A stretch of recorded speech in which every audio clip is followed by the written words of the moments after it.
Bienvenue dans vos conseils du libraire.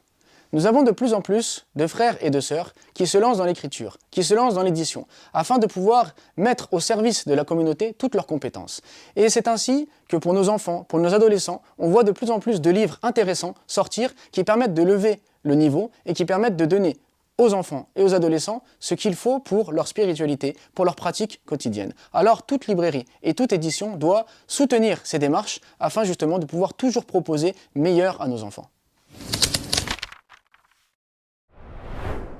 C'est dans cette démarche que deux sœurs ont écrit un livre intitulé « Un soir, une histoire ». Un livre qui va nous parler du Ramadan et qui va nous permettre de donner à nos enfants chaque jour, chaque soir, une petite leçon de façon à apprendre l'objectif du Ramadan, à comprendre le Ramadan, à savoir pourquoi on va à la mosquée, à savoir pourquoi on prie, à savoir pourquoi on jeûne bien sûr, à savoir pourquoi on va faire la fête à la fin, l'Aïd, etc. Donc un livre très sympathique avec deux enfants qui vont nous accompagner tout au long du récit, avec chaque soir une histoire qui va nous permettre d'apprendre, de comprendre tout en s'amusant. À la fin de chaque histoire, on a un petit quiz pour tester justement la compréhension de l'enfant. Donc finalement, en 30 jours, on va donner à nos enfants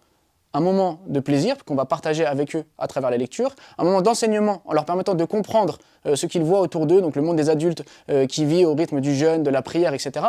avec donc des petits-enfants, une petite histoire agréable qui va leur permettre justement de se plonger dans ce monde et de comprendre pourquoi il faut jeûner, comment il faut jeûner et quels sont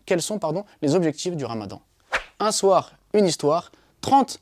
petites leçons, 30 petites histoires à lire en famille afin que la spiritualité soit aussi une réalité pour nos enfants.